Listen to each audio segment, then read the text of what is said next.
I'm going to start recording right now.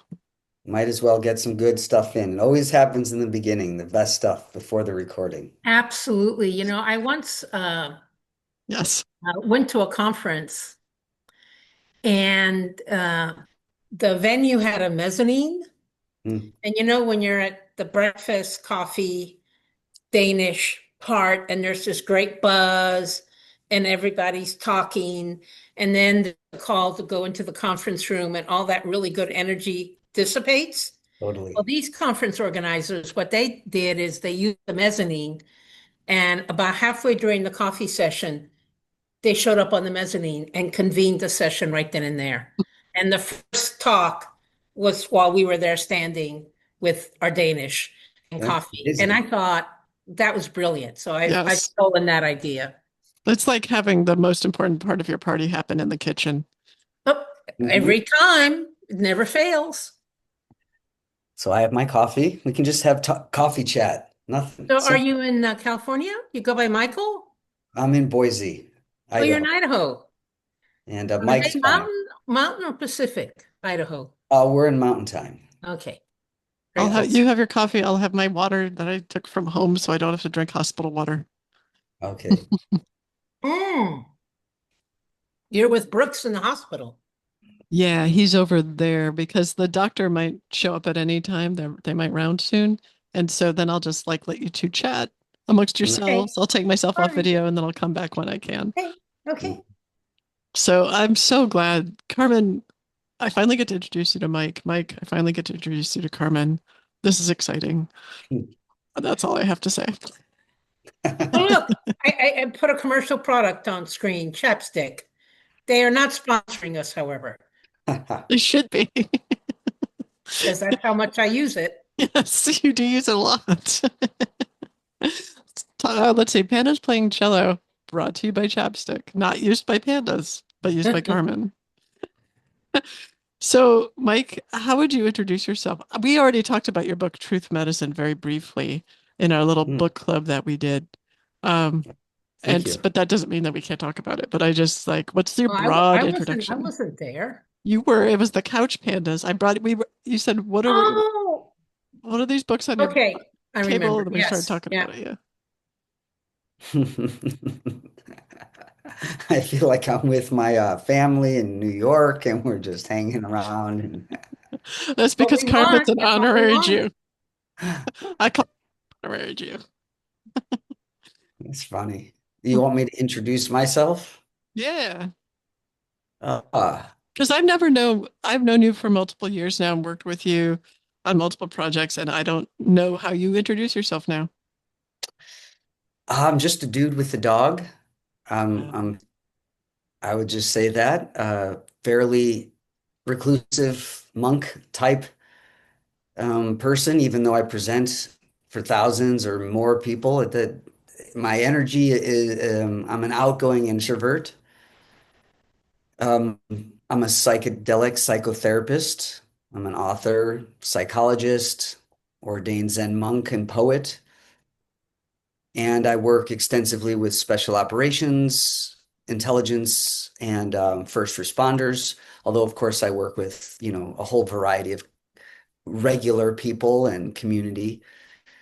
I would say my work is at the intersection of spiritual practices, namely Buddhism and non-duality, psychology and noetic sciences, the science of consciousness, of knowing, of extraordinary experiences. I think So that what do you mean by non-duality? I can assume I know what that means, but I'm not sure I do.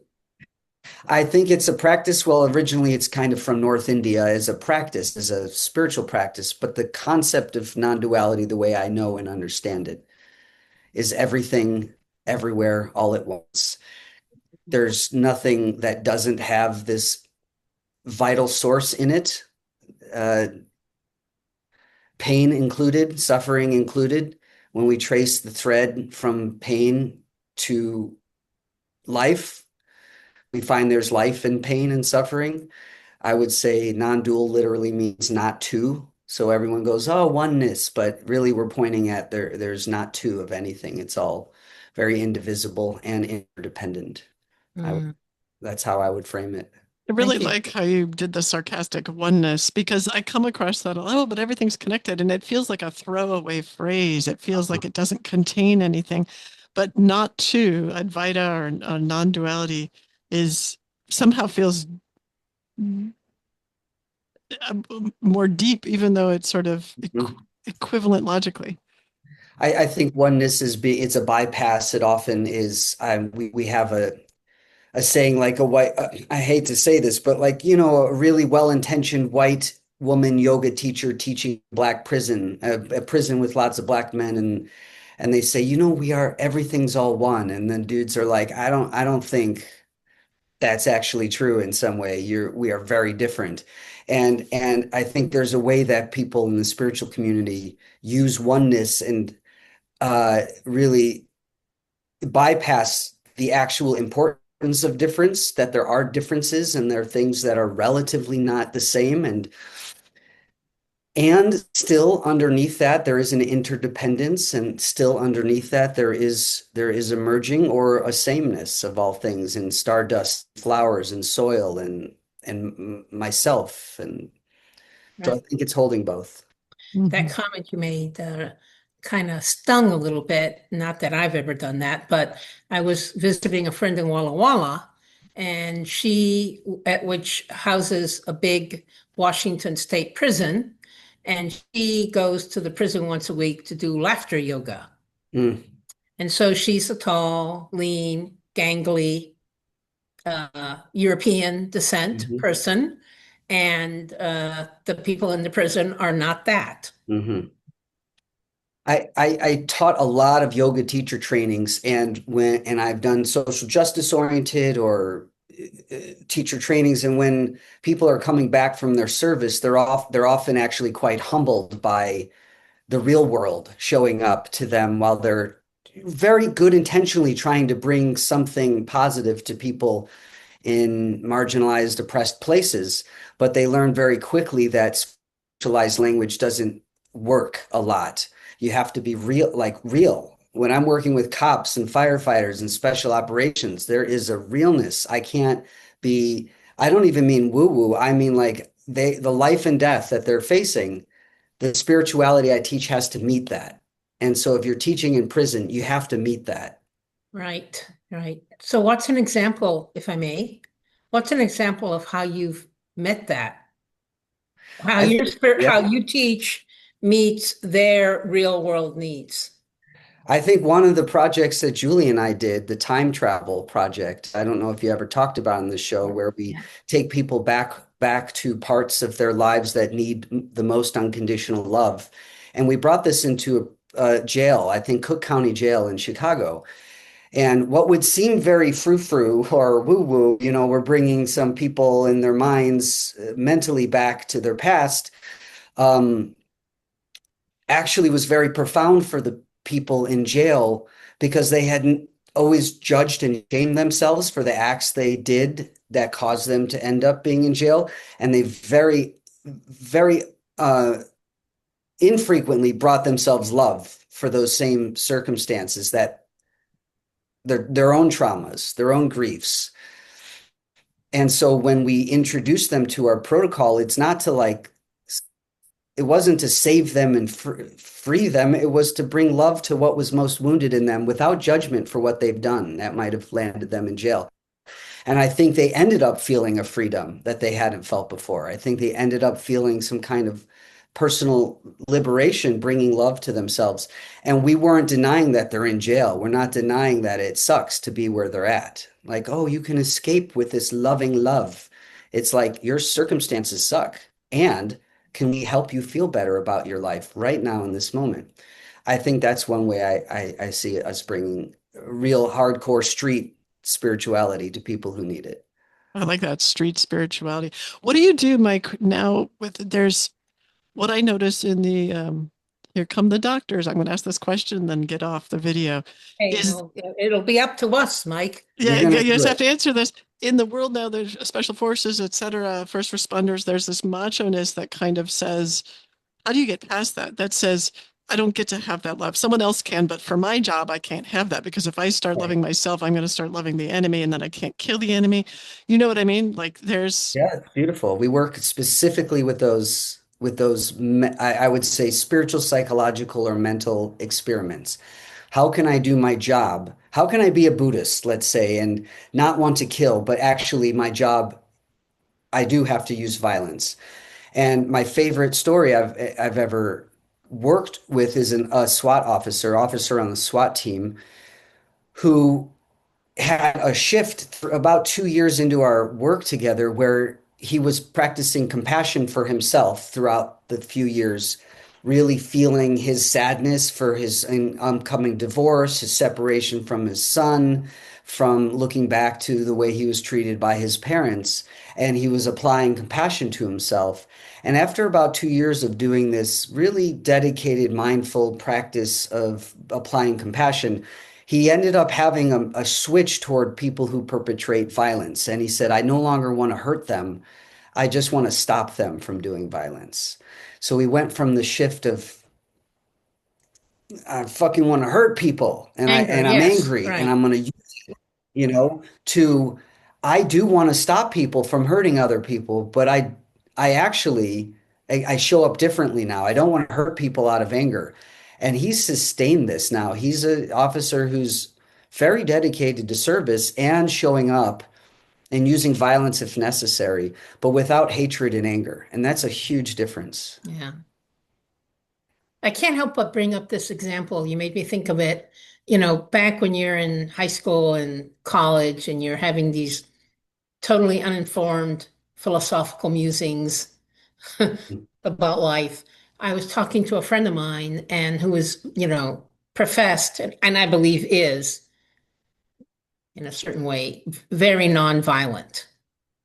Mm, And so I was already studying, international affairs, and I was confronted with the reality of life more than mm, she. And so I said, I was like testing her commitment to nonviolence. And I said, okay, let's imagine that you're in a room and the equivalent of Hitler walks into the room and you have precognition and you know everything that will happen.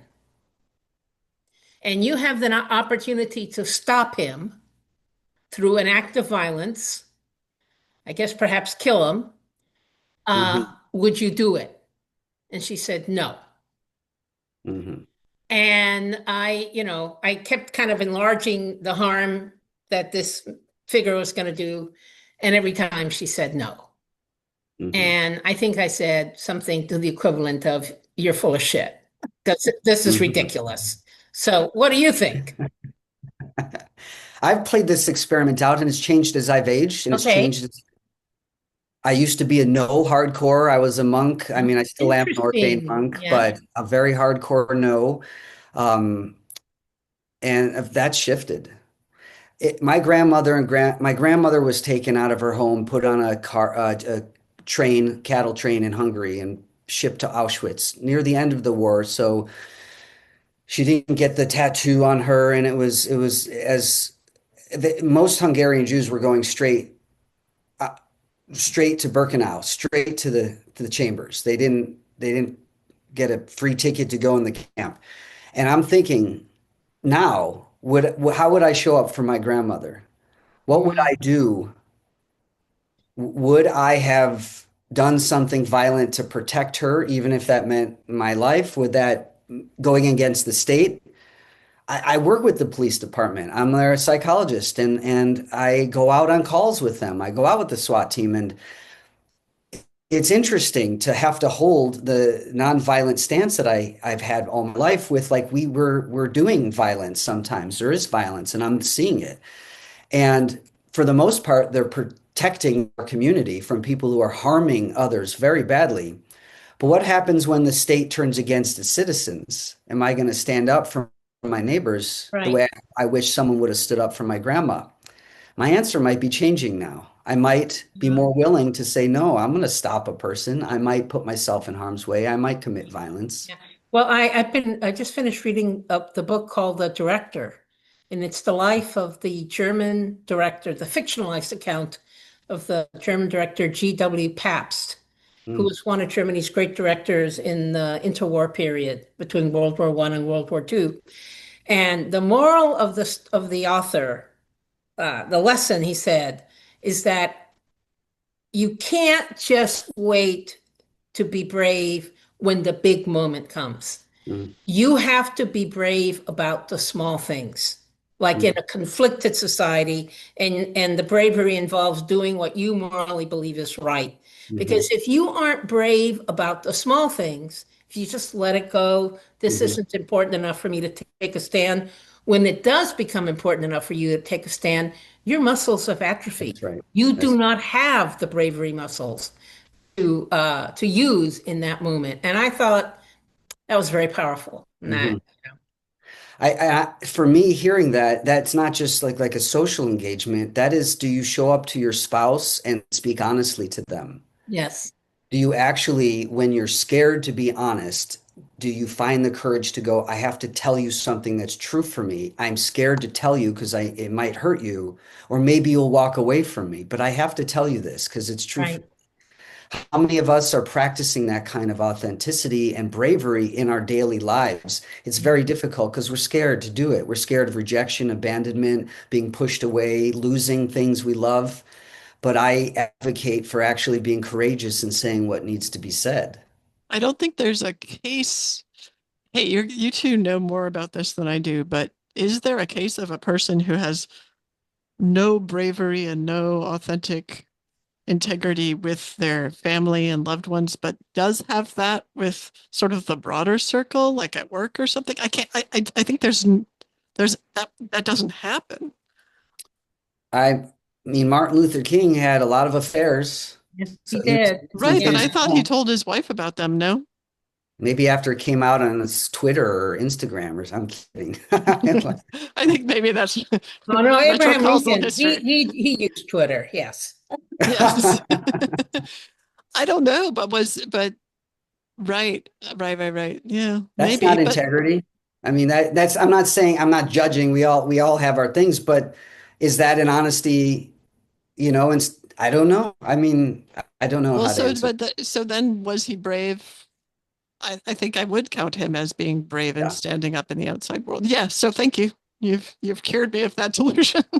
No, I think that you can uh, behave one way privately and then behave another way in terms when you're in the context of whatever you believe your mission is. Well, so You know, maybe you can have more bravery in one place or the other if that's your orientation. Like some people are really oriented towards the external, right? Like that's their mission, Carmen. Like if their mission is like political or external or really big, they could see their personal life as something completely different. And they right. play a completely different role. It's almost like they're a different person. So I could see that. For some people, they're annoyed by their personal life. I mean, Yeah. people that have big personalities and have a lot of self-importance. Yeah. I'm not saying this is true of all of them, but some people like that. Uh, and I should edit the self-importance because I don't want that to sound critical. But people that really are committed to making a difference in a significant way uh, don't want to be distracted by their personal life. And you've read biographies of people where you, in fact, hear that they were noble and incredibly effective in their professional setting and, complete shits at home. Yeah. I'm not calling any of my first responder shits by any means. And they're extraordinarily brave and courageous in the field, Right, literally willing to go take bullets, go through doors of fire to save people, face trauma every day on the behalf of their community right, because we right, we don't want to show up to a car accident and extract someone who's dead, right, but a right, firefighter will do that for us. And they don't often tend to have the same kind of bravery in interpersonal right, relationships that they do. So I have to help them go, hey, look, you face the worst things. What's keeping you from telling your spouse this thing that's really right. important to you? Well, Why are you But holding that it's more back? You know? personal with the spouse. Like I had that experience just last week when I was in a conversation with a dear friend of mine, and I asked him a question about whether or not he had done this particular thing that he really ought to do, not just for himself, Mm, but for his family. And he said, "No, I haven't done it." And before I could stop myself, I said, "That's irresponsible." And as soon as mm. I said it, I went, "Ugh." I mean, internally, I went, "Oh my God, Yeah, I yeah. think that maybe was a step too far." Yeah, that's your stuff judging It, that what do you coming mean? out for That's my sure. stuff, judging.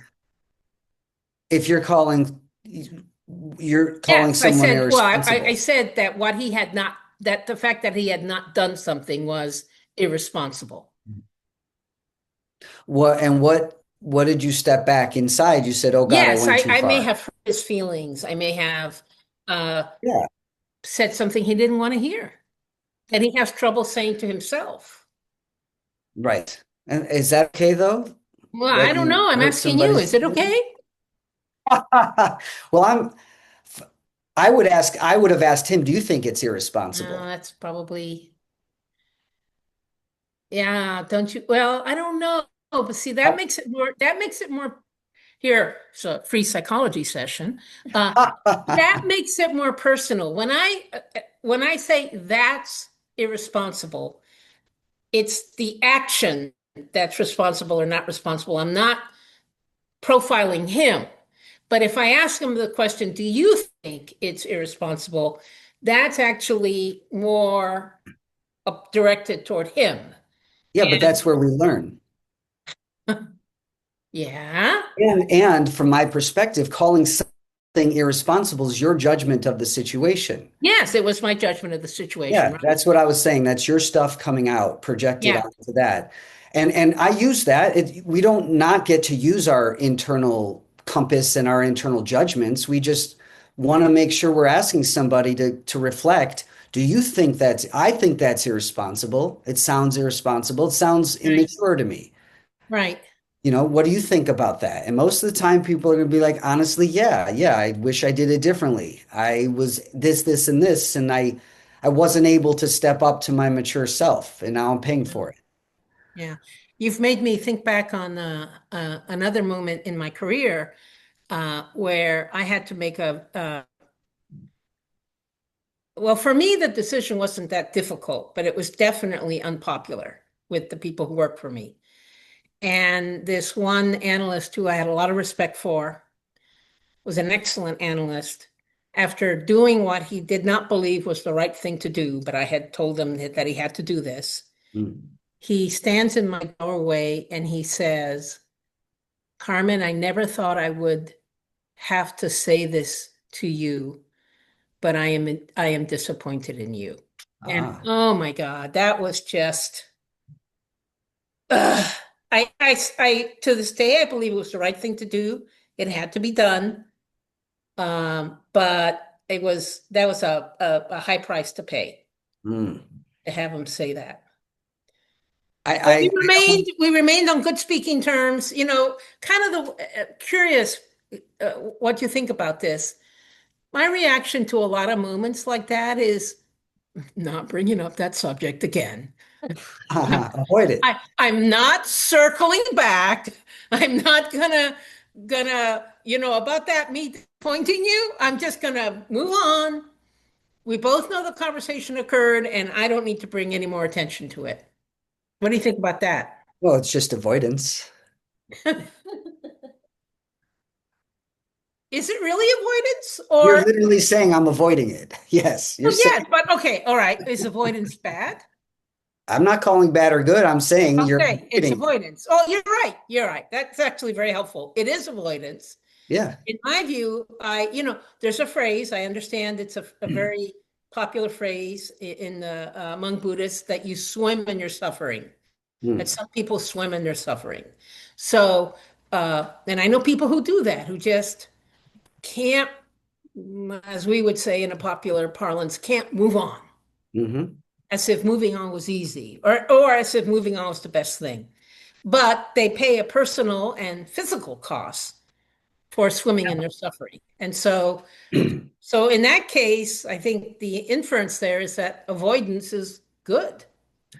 Avoidance is avoidance, and it has costs and benefits. Right, right, yeah. And if you find you're not growing through what could be a hardship toward maturity, then you're losing out. If you find that avoiding the thing keeps you safe and you don't feel, you don't feel conflicted and you can move on, then you're benefiting. But what's the cost of avoiding? And for me, working with people who chronically avoid, the cost is you're not growing. Mm. You're not, first of all, you're not facing what the original core wounds that create your aversion to disappointing people. That's something, that's a treasure. You're missing a treasure because you're avoiding the pain of disappointing someone. But in looking at why do I hurt so bad when I disappoint someone, there's so many deep treasures of how you were treated growing up that are untended and unhealed that you could use that very thing to help heal yourself. One, and then on the growth side, you could actually grow in using the people's disappointment and go, God, that really hurts. That stings. Can you tell me more? I want to learn more. I want to know what's yours and what's mine. Okay, so that is a question that would have deepened the learning. Yes. Now, I'm not in this story that I told you, but there's another episode that I'm not going to bore you with the details, but where I have my side of the story. And I would, after I retired from CIA, I would come back to CIA and I would, for a while, teach a leadership class. And I would tell my side of this particular story that involved another person. Mm-hmm. One day, I told that story, and during the break, the people in the class came up to me and said, the guy that you're telling the story about, he tells the same story from his point of view. And he drew this lesson, and you drew that lesson, and they're very compatible. Oh. But we avoided it. I mean, we never personally have had the conversation of, well, this is what I learned, and this is what you learned. So sometimes maybe just because you have a hammer doesn't mean that you have to hit the nail on the head. Yeah, there's times when Right? the discernment will be, let's not engage together. I'm going to do this work separately. Right. Okay. So if you're if you're in a relationship with someone who's very abusive and they're actively abusing, that's not, you might not be doing your inner work with them. They might not be in a space to hold your truth. And in fact, it could be dangerous for you to go and speak your truth to somebody and do your inner personal work. So you discern, I'm going to step back and work inside and I'm going to apply those lessons to my life, but I'm not going to engage with that particular person. Like in your case, you both did your own work. You both came to your own lessons and you didn't have to engage for that. So that's okay. But if you're chronically avoiding, then you're chronically missing opportunities to face the drag into your healing to find your. Yeah. Very good. Very good. You get an A. Thank you. I'm teasing you. That's why I'm on the show. Actually, I'm not teasing you. You've actually been very. I've learned a lot from those 5 minutes. Thank you. That's special. Thank you. Julia, you're back, but you're muted. You're back and muted. I didn't get to hear because I was talking with the doctors. Everything's good. It's just they said the problem is he's undergoing chemo. Yes. I was like, yes, that is a problem. But that's a good thing to hear that there's no other problem. But no, I feel like I came back into it. I'm like, I know exactly what Mike is talking about. You're talking about what the gift of unconditional love gives you is the capacity to have boundaries where you can say, I unconditionally love myself. I unconditionally love my partner. That does not mean that I have to even be in the same house or the same state as them. So the implication we often have with unconditional love is it means you get to accept all behavior and you say yes to all behavior as if it's all acceptable. And so that doesn't work, right? That doesn't work as a way to to love yourself and protect yourself. It doesn't work as a way to grow. It doesn't work as a way to be in a relationship where someone else might grow. And so it sounded to me like that's what you were talking about. Because if you imagine that there's this golden thread or this golden light that surrounds us all or connects us all, and that you can't violate that light. And part of not violating that light is taking care of what you need to do to absorb that light and allow that love to come to you, and doing it in a way that doesn't take that light away from someone else. You don't have to say like you're evil and the light cannot touch you, which is like coming from an anger and resentful and broken place. But you can say, here we are in this unconditional love. Let's stand here together. I'll be over here, you can be over there. Because I get from your past behavior that you might be abusive or that you might kill me or whatever it is, right? And so it feels to me like it moves everything up at a level to acknowledge the power, the real power that connects us all and surrounds us all without saying and therefore it means we are paralyzed to do anything to protect ourselves.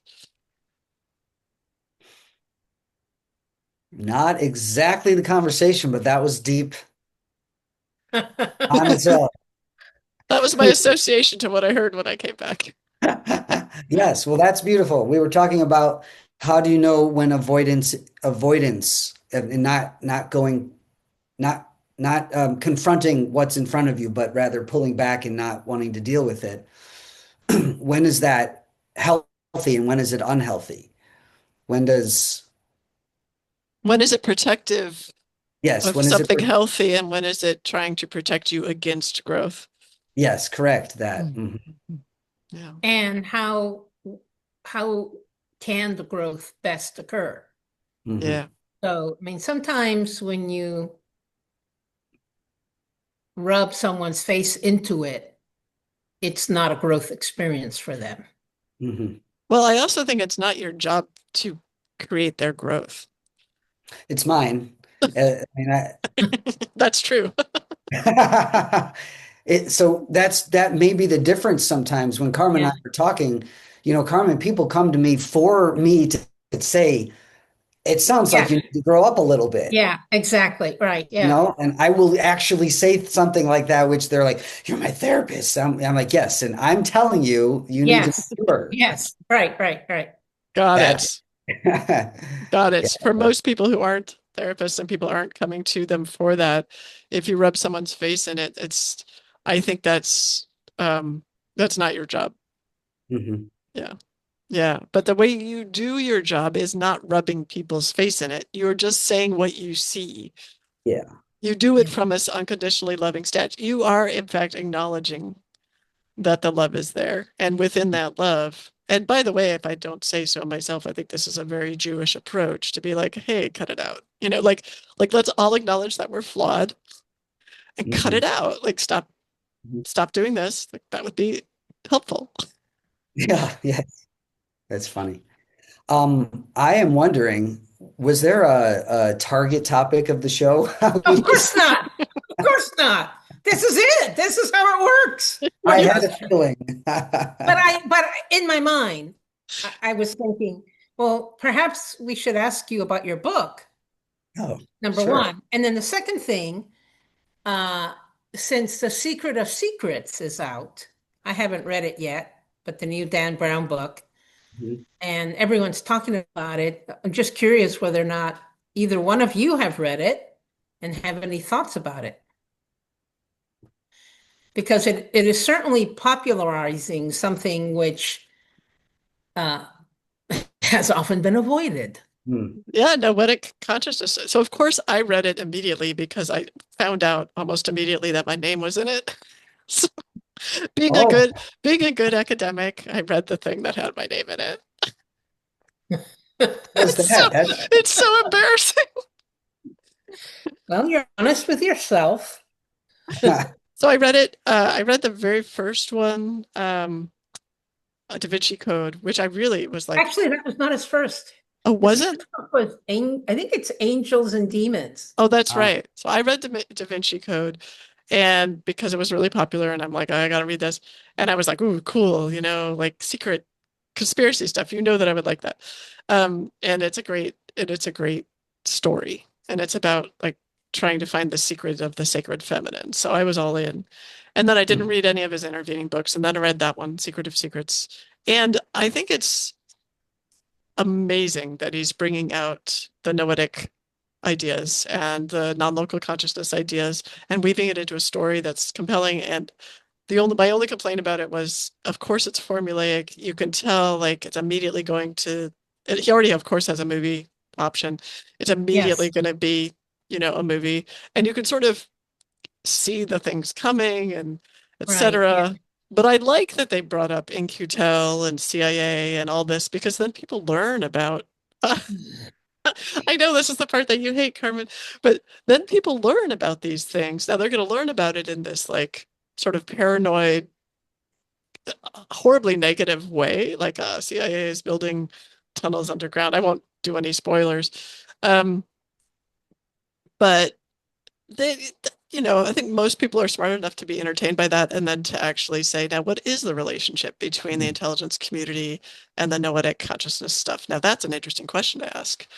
And I think that question can lead to some really fun and interesting work if it's done with integrity. So that's my review. How about you? I haven't read it yet. I didn't um, particularly like his other books, and I don't like when things are laid out when I know how things are going to happen. I can't do that in movies either. If I can predict a movie as it's happening, I just lose interest in it. So a Yeah. movie like Everything Everywhere All at Once is so unique. You're like, I have no idea what's coming Exactly. I felt that way about that. Yes. and I am so deeply appreciative of film and literature that is unpredictable and you can't really tell where it's going because then my mind can just shut off and I'm just going but Yes. if I can Right. sense, if I'm intuiting, if I know what writers are doing, I, Yeah. I become disinterested Yeah. personally. Yeah. Yeah. It's like also when I listen to music, and if I can predict the chord progressions and the harmonics, it's not interesting to me. But when people surprise me with what they introduce in the music, I'm very excited. And yet, Same. so many people are exactly the opposite. Yeah. Like I remember playing for a friend, not the same friend who would not kill Hitler, another friend. I remember playing for a friend a piece of music that I really liked, and she goes, "Oh no, that's too Like avant-garde or something. well, no, she used a different word like unpredictable or Uh, weird for me, kind of." hmm. Yeah, Yeah.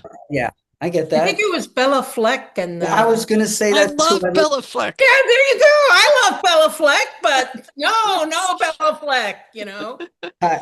That's so funny. That was my example of what I listened to. Yes. And then it's so unique what he's creating. You can't predict it. I mean, you can know the song and now I can sing or play the Yeah, yeah. songs along Right, with right. Oh, that makes me think, Mike, you have a band. So I want to put Bella it. Fleck. We have a playlist for Pandas. I don't know if anyone listens to it but me.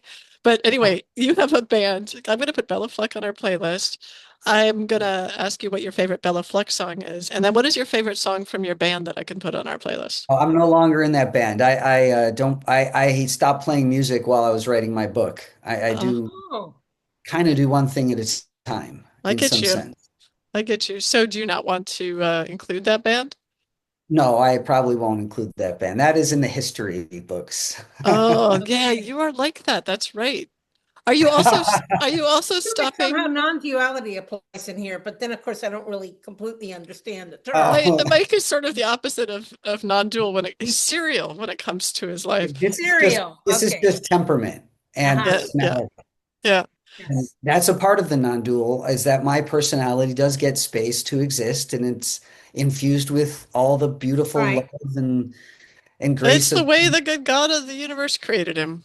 and it's totally unique, just like each one Right. of us listening Right. and all of Exactly. us. It's super Yeah. unique. So what tell us about your book then. Yeah, and also tell us, are you no longer going to do psychedelic therapy now? No, I still do that. I Why? didn't know because eventually you will no longer do that. That's correct. And so why do you still do it? I Yeah, can like you tell us I about your book and why you do it? Okay, well, I was gonna say, I first of all, I like mastering things and then moving on to something else. Like Yes. I'm with you there. I really like choosing to do something with all my mind and all my heart and learning it from the inside out. If it's athletics, it's long distance swimming and learning how the body moves just subtly to create flow or friction to propel me or to slow me down. And then when I really get the full sense of the thing, whether it's a music or my body in motion, I want to move on to the next thing. I want to really learn something new because we have so many things. Please apply your chapstick. I can sense how dry your lips are. Um, I love learn I love learning because the universe is infinite and we have the ability to learn and grow. And so I like to master and then move on to the next thing. But what I've done is this book called Truth Medicine. Healing and living authentically through psychedelic psychotherapy. And Rick Doblin, the founder of MAPS, who studies MDMA for trauma, he did the forward. This book is about what I discovered doing psychedelic psychotherapy over many years with people doing ketamine in ketamine clinics or on retreats with different medicines outside the country where it's legal. And I am doing in-depth psychotherapy while people are on psychedelic medicine. And so what tends to happen is the psyche is revealed. Things within our subconscious, unconscious come out because they're not blocked. The ego's not keeping it pressed. So the material of the psyche emerges, which could be in memories and in ideas or beliefs, images, symbols, and signs from within us. And also the cosmos emerges. The cosmos is the universe, stars, galaxies, spirits, ancestors, anything that's in some sense outside of ourself, which nothing really is outside of ourself. It all happens on the inside, but the cosmos appears also. And so I'm using the material of the psyche and the cosmos for their healing and growth. They have healing goals, and we're using whatever arises in session to go toward those healing goals. And yeah, so I'll stop there. No, no, I was just going to say, presumably you've had these experiences yourself, Oh, of or course. you would not be able to That's right. know what to be looking for in their experience. Yes, that's correct. This comes from many decades of experience, of teaching, of guiding, of myself going into those states. I started psychedelic. I'm sober now. I don't use any medicines, but I started when I was 15 using psychedelics. And On purpose, like for you fun, mean someone? Yeah, or for yeah. escape, or No, I for use. research? Well, I would say at 15, I was experimenting because older students were inviting me to hang out with them and try this. And then I started understanding there's a veil between our reality and this greater spacious reality of the world or cosmos. And even at 15, I'd have pretty significant mystical experiences. I was also having fun. I was also recreationally using, but I would also then take mushrooms and go into the forest and really have deep connective experiences with the forest. And then by 18, I was leading experiences with my friends. I would take them to the forest and we would purposefully kind of have this interconnected experience with trees and the rocks and the rivers. And I would also be protecting them, watching that they're not freaking out, or if they did, I would help them, which is crazy because I do that for a career now. And I just did that because that was what I fell into back then. So now I know how to help people navigate altered states of consciousness. So, as someone who has never really other than, occasionally drinking to that point, but almost never now. I mean, I can't even think of the last time I got anywhere close to being drunk, whatever that means. And some very young adulthood use of marijuana, very young, like maybe 3 times, because then I worked for CIA, so I couldn't do that. Mm. I've never had those experiences. Mm.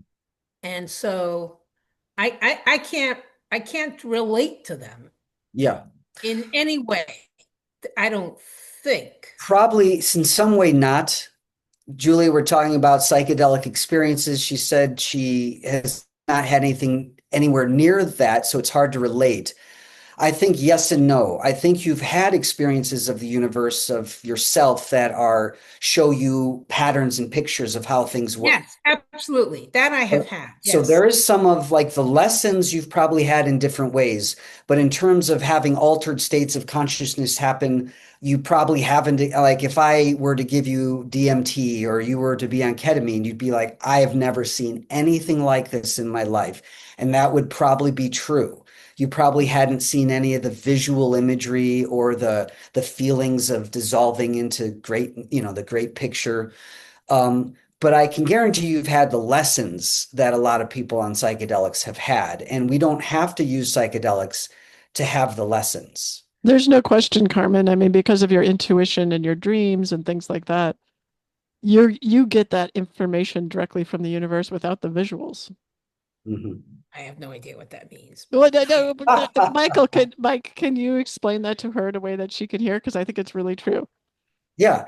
So assuming you're working with Julia for a reason, you guys bonded and you're coming because you have some kind of intuitive gifts or you have dreams or you're right. I mean, you wouldn't be bonded with Julia if you didn't have some kind of noetic experience or precognition or you guys wouldn't be bonded or paired. So those things are accessible much more easily on medicine because your default mode network is turned off. Your regular way of thinking and the regular way of narrating life is turned off. The regular way of perceiving is turned off. So you're able to access information around you without the barriers of that default mode network or the ego completely on. And if you're already open to that, if you're already intuitive and you have gifts of seeing the future or of connecting with spirits or in precognition, you have a thought of what's going to happen or a presentiment, you feel something's going to happen, it does. You already have those gifts and you're just getting them without maybe the strong visuals that you get while you're on I will psychedelics. actually share with you because it just popped into my mind. And one of my rules I live by was when a thought enters your mind, pay attention to it. Don't ignore it. Mm, And so I don't think I've ever told you this, Julia, but I was in Puerto Rico 1 year after my father and my grandmother, beloved grandmother, died. So they both died within 2 weeks of each other in 2003. And so a year later, my mother wanted to go to Puerto Rico and do novenas, have like the rosary told. My grandmother was Catholic, my father was whatever. But so we went to Puerto Rico and we invited a lot of my best friends uh, to come. And so there was about eight, in other words, 10 of us. And we rented a big old townhouse on the ocean in Puerto Rico, Palmas del Mar. The townhouse had a terrace. So we made food and we ate on top of that terrace. mm, And so the way you make white rice in Puerto Rican cooking is you want to make it so that a crust forms. So mm, unlike Anglo white rice making, which is just ridiculous, the Latinos want that, we call it pegado, the sticky part, pegado.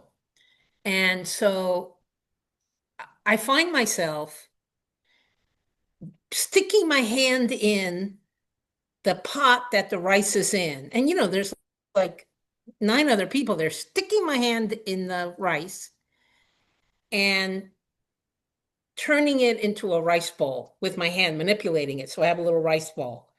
And I went, oh my God, that's what my dad used to do. And I had mm, never done that in my life. mm. Stuck my hand in the pot of rice and made the ball. And then, like 5 minutes later, this white owl flies over the terrace. And I immediately go, oh, that's abuela, that's my grandmother. And you could never Mm, convince me that that isn't what was really happening. I mean, mm, particularly my making the pegao. I mean, that was like blew my mind that I did something that I mm. had never done before. In my book, it's detailed stories like that, but they're on medicine. But things come to them while they're on medicine that are and represent Mm, their ancestry, that represent their family, or that are their family coming and talking to them and giving information that right. may be new or may be really deep in the recesses. And so you're already having these experiences, and not everyone gets to touch that kind of the spirit world, the ancestral world behind the veil, which I might always exist and it might not. I'm an open skeptic. I don't know, but I do know that these things are real for us when we're experiencing them. Yeah, And right. so for you to have your dad reaching in and doing the rice ball through you, have Yeah. abuela, Yeah. your abuela It gives coming, me chills. Yeah. right? Yeah. So that's healing though. That could be very potent for you. Are Right. you Right. feeling it right? You're feeling it right now. Right. Right. Yeah. It's great. So I know we have about 10 minutes left, and Gloria comes and goes. And you've mentioned the veil. I'm not Yeah. changing subjects. I'm not avoiding. I know it sounds like I'm avoiding, but I'm not. Uh, but you've mentioned the veil a couple of times, and that's an expression that people use a lot who are talking about their near-death experiences that they saw beyond the veil. And one of the topics that always interests me is religion, and I I'm pretty conflicted right now about near-death experiences because people recounting their near-death experiences are causing a lot of harm in society right now, Hmm. where they're saying, God spoke to me, God told me to do this. My ancestors came to me and they told me the rapture is going to occur on September 23rd. Oh no, now it's yesterday. And so uh, I could even make the case in a kind of an exaggerated way that it should be illegal for anyone to say that they spoke to God. Because talk about confirmation I, bias. I mean, I think it's it's, about changing the culture so that I think people understand better. yeah, but so anyway, I'm just curious since you've used that term so often, if you have any thoughts about near-death experiences and is there a way to think about them responsibly? well, I'm just hearing that someone's inflated sense of importance is pairing with something sacred. When you're telling me But they come back and they're using what they've experienced to promote some kind of personal agenda in the world, right, then right. that to me suggests some kind of inflated sense of importance and that they're using something sacred to move that forward. And Mm, those two things are different for me. I'm just looking at a big personality who's marred with its own importance or illusions or delusions about itself versus the actual phenomenon. They may have had touched God or they may have had ancestors come, but the way they're using it's unskillful and maybe harmful. So I would mm. separate those two. Well, isn't that, I Very mean, helpful. I feel like that's the case for every human experience, regardless of whether it's near death experience. Like people can say, well, my mother used to beat me, so I beat my child. And it's like, that's like, it should be illegal for people to Beat say their that their child? mother beat them and it's just like, we just need more awareness that we are in these bodies and we have these personalities. And yet that's very different from this sacred thing. And at the same time, it's part of this sacred thing. So I get that it's confusing. That's the non-dual stance. Yeah. Actually, it is sacred and there's the human messiness. And the sacred is always in the human messiness. And human messiness is actually sacred even when it causes harm. Um, it's all happening at the same time. I just want us to be aware and clear of what's happening so we can call it out very, I mean, it's what is going on in the awful rupture of our system in America right now. Right, It's right. very hard to witness for me. But I can see it all. I can see it all Mhm. happening, and I can see conditions and influences of people's personalities shaping things. And we just that's what we want to be aware of in my perspective, but still what you're saying is like, let's also not take out let's not diminish the sacred either. Yeah. Yes. Well, Well, we only have like another minute, and Yeah, I got to. I feel like Michael has a lot of wisdom to share, and we've just like scratched the surface of it. I know. So this is why I was so excited for you two to meet. I knew that it would be a perfect time for me to like go off screen and do things while you figured out the universe. But let's come back and do this again. Also, the the video, the audio's been fine. The video's been a little wonky because of bandwidth. Yeah. And so we'll do this again and get better bandwidth. But this is But no, this one's a keeper though. this. We'll just go Oh, to it's a wonderful keeper. chapter two, We'll just do basically. chapter 2. Yeah, if you're interested, Mike. This kind of Yeah, conversation is what we love. Yeah, good. so here's the secret. Yeah. So we tape like an hour and then it's like totally incoherent, which is probably why nobody ever watches the full length. And then Julia or I go into the cutting room and we make little snippets that make Uh, it sound like the conversation was coherent. And we put Good. those on LinkedIn, and then people think, wow, that's fantastic. And we actually post the whole conversation on YouTube. But we And do, but no very few people problem. watch that. More people Yeah, watch. no, they do. Yeah. I'm just going to let you all do what you do and take it, and hopefully it's useful to anybody watching. Maybe it's just useful to us three today, but that's cool. Well, and that's good enough. I think we count. We do count. This was a great conversation to have. Mike, I'm going to challenge you on just one little before you go thing. If you had to put in a sentence or two, if you had to diagnose what is the breakdown of our society and our government right now, what would you say? Oh gosh, I mean, I go back to the Buddhist teachings on really the causes of our suffering, our greed, hatred, and ignorance. I mean, for me, just watching, and I don't care what side. I'm not talking about sides. I'm talking about the human nature of being greedy and contentious and ignorant. I mean, that's all what I'm watching, and I'm watching people's big wounds coming forward in the way they're operating on TV with each other. And I don't know why we love divisiveness so much, because I think there's a dirty, druggy feeling to it. We get high off of like It's addictive. the hatred is addictive, and it's dirty, and I think people are drawn to that. That's Um, why I refuse to monitor the news anymore. I I stay wouldn't. away from it. And now you've helped me think about what it is that makes me uncomfortable about people who first thing in the morning spend an hour uh, eating the news. It's because it's dirty. It's dirty and toxic. So people, I don't watch news or anything for many years, many Yeah, years. And they're like, well, how do you know what's going on? There's human suffering in every quarter of life I've ever been. I'm addressing it when I'm with a person one-on-one. I'm addressing it when I'm working with groups. I address it when I work within organizations. I'm not ignorant of suffering and the causes of suffering. I'm just not paying attention to the current news that is like vomiting it. yeah, I'm paying attention to the person in front of me who I'm right, helping heal, or right. the group. So I have to go. Thank you both so much. Oh my God, thank Thank you. you. Wonderful, wonderful, All right. wonderful. Talk Thank to you you. soon. Lots of love, Bye. Mike. Bye.